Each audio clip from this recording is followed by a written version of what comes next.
Demi meringankan beban korban banjir bandang dan tanah longsor, sejumlah jurnalis televisi harus berjuang menempuh medan yang sulit untuk menyalurkan bantuan di kawasan Batu Busua, Kelurahan Lambuang Buki, Kecamatan Pau, Padang, Selasa siang.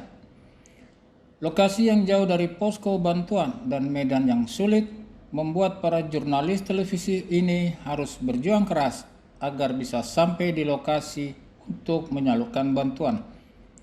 Karena lokasi yang jauh dan medan yang sulit, penyaluran bantuan harus dibawa menggunakan sepeda motor. Menelusuri jalan dimulai dari SMP Negeri 44 Padang, tempat di mana bantuan diturunkan. Para jurnalis televisi ini harus menempuh jalan sejauh 4 km ke puncak bukit. Jalan yang rusak, berlumpur, dan menanjak harus dilalui para jurnalis televisi ini.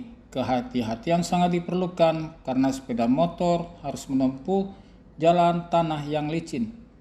Kalau tidak, bisa saja terjatuh dan melukai para jurnalis televisi ini.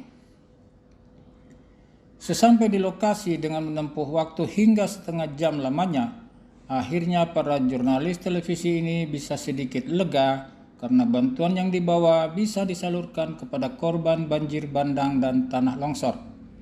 Di lokasi yang bernama Buki Tabuak tersebut, ada sekitar belasan keluarga yang menjadi korban banjir bandang yang terjadi pada bulan November lalu. Saya tidak membayangkan seperti itu situasinya ya. Ini bantuan datang pun masih harus pergi melalui jalan kaki lagi, entah 1-2 km lagi. Dan itu aksesnya terputus, dan bantuan distribusinya dibutuhkan tenaga tambahan sehingga bisa sampai ke tempat tujuan, karena antara titik posko pengumpulan bantuan dengan tempat orang-orang yang ketika bencana cukup jauh. Jadi ya memang dibutuhkan upaya yang lebih keras lagi dari semua pihak, dari pemerintah, dari kita media, dan terus juga orang yang memiliki kepedulian tinggi untuk supaya bisa mampu mengakses wilayah-wilayah yang sangat sulit untuk dijangkau. Dan bukan sampai itu, untuk sampai ke titik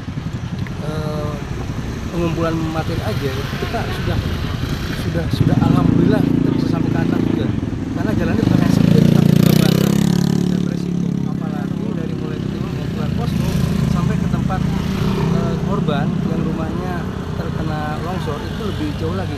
Kita harus jalan sekitar 1-2 km lagi dengan kondisi alam yang sangat mengkhawatirkan dan berisiko. Bantuan berupa logistik dasar yang dibutuhkan korban banjir bandang tersebut setidaknya bisa meringankan beban mereka. Juhardio Anse, Semesta TV.